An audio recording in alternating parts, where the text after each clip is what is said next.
तो स्वागत है। कर्मचारियों के लिए बड़ी राहत और बड़ी खुशखबरी की खबर है। उनकी सैलरी और पेंशन में बम्पर बढ़ोतरी को लेकर केंद्र सरकार की तरफ से नया अपडेट और इस पर कर्मचारियों की तरफ से जो बड़े बयान दिए गए हैं वो आपको देखना चाहिए। तो अगर आप भी एक सरकारी कर्मचारी हैं तो ये वीडियो आपके लिए बेहद ही इम्पोर्टेंट और सैलरी और पेंशन में बम्पर बढ़ोतरी कितनी यहाँ पर हो सकती है, इसको लेकर हमारे पास लेटेस्ट और ताज़ा अपडेट रहेगा।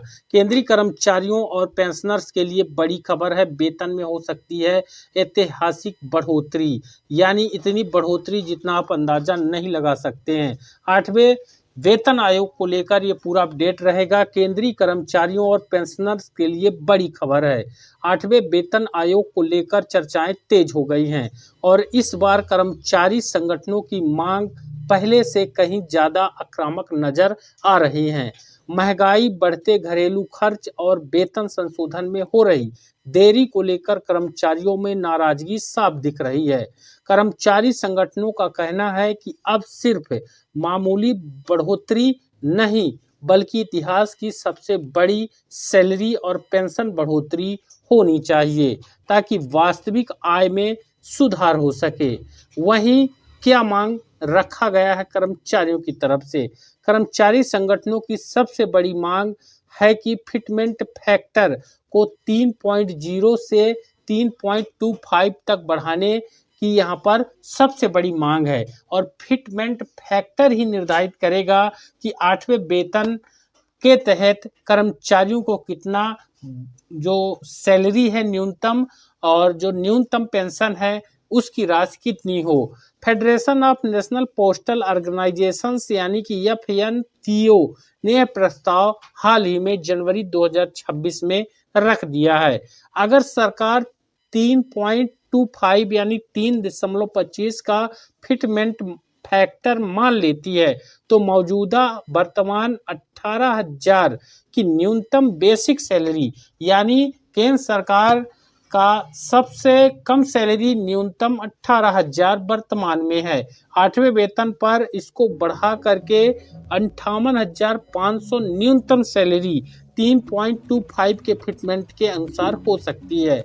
इसके अलावा कर्मचारी सालाना इंक्रीमेंट 5% करने की भी मांग कर रहे हैं जो फिलहाल कम है। वहीं यूनियनों का कहना है कि मौजूदा वेतन ढांचा महंगाई के सामने काफी कमजोर पड़ चुका है।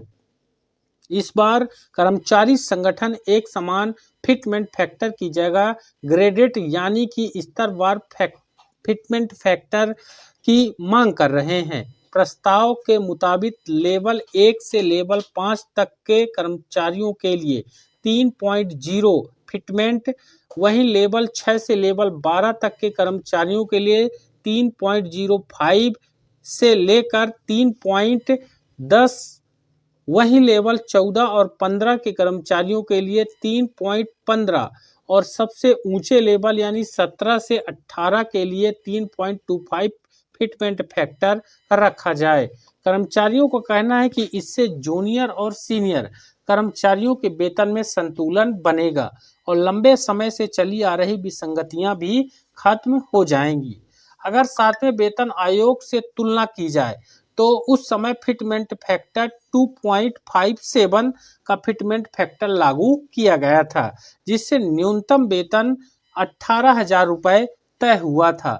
उस वक्त यह बढ़ोतरी अच्छी मानी गई थी, लेकिन अब कर्मचारी संगठनों का कहना है कि महंगाई ने उस बढ़ोतरी की पूरी भरपाई कर ली है। ऐसे में 8वें वेतन आयोग को आज की आर्थिक स्थिति और आने वाले वर्षों की जरूरतों को ध्यान में रखकर फैसला भी लेना चाहिए। इसी बीच कर्मचारी संगठनों ने सरकार पर दबाव बढ़ाने के लिए 12 फरवरी 2026 को एक दिवसीय राष्ट्रव्यापी हड़ताल का ऐलान कर दिया है। Confederation of central government employees and worker ने इस संबंध में कैबिनेट सचिव को औपचारिक नोटिस सौंप दिया है। संगठनों का कहना है कि अगर उनकी मांगों पर गंभीरता से विचार नहीं हुआ तो आंदोलन और तेज किया जाएगा। यह हड़ताल वेतन, पेंशन, सेवा शर्तों और श्रम सुधारों से जुड़े मुद्दों को लेकर होने जा रही है। इस पर 50% डीए को बेसिक पे में मर्ज करने की भी मांग कर्मचारी संगठनों ने रखी है। कर्मचारियों की मांगों की सूची लंबी है। इसमें 50% डीए को बेसिक पे में मर्ज करना, 1 जनवरी 2026 से 20% अंतरिम राहत एनपीएस बटे यूपीएस को खत्म कर ओपीएस बहाल करना, साथ ही कोविड काल के दौरान 18 महीने के फ्रीज किए गए डीए का भुगतान, साथ ही कम्यूटेड पेंशन की जल्दी बहाली, साथ ही खाली पदों पर भर्ती और ठेकेदारी व्यवस्था खत्म करने जैसी मांगे शामिल की गई हैं। इसके अलावा न्यूनतम पेंशन की राशि 9,000 रुपये करने और जरूरी सामानों में जीएसटी हटाने, साथ ही निजीकरण का विरोध जैसे मुद्दे भी उठाए गए हैं। अब सबकी नज़र इस पर है कि सरकार इन मांगों को कितनी गंभीरता से लेती है या फिर यह मामला लंबी बातचीत में उलझ रह जाता है। तो ये अब तक का सबसे लेटेस्ट अपडेट है। कर्मचारियों की सैलरी और फिटमेंट 3 पॉइंट से लेकर 3.25 तक होने को और कर्मचारियों की सैलरी और पेंशन में बम्पर बढ़ोतरी को लेकर है। वीडियो को ज़्यादा से ज़्यादा लाइक और शेयर करिएगा। हमारे चैनल पर नए हैं तो सब्सक्राइब जरूर करिएगा।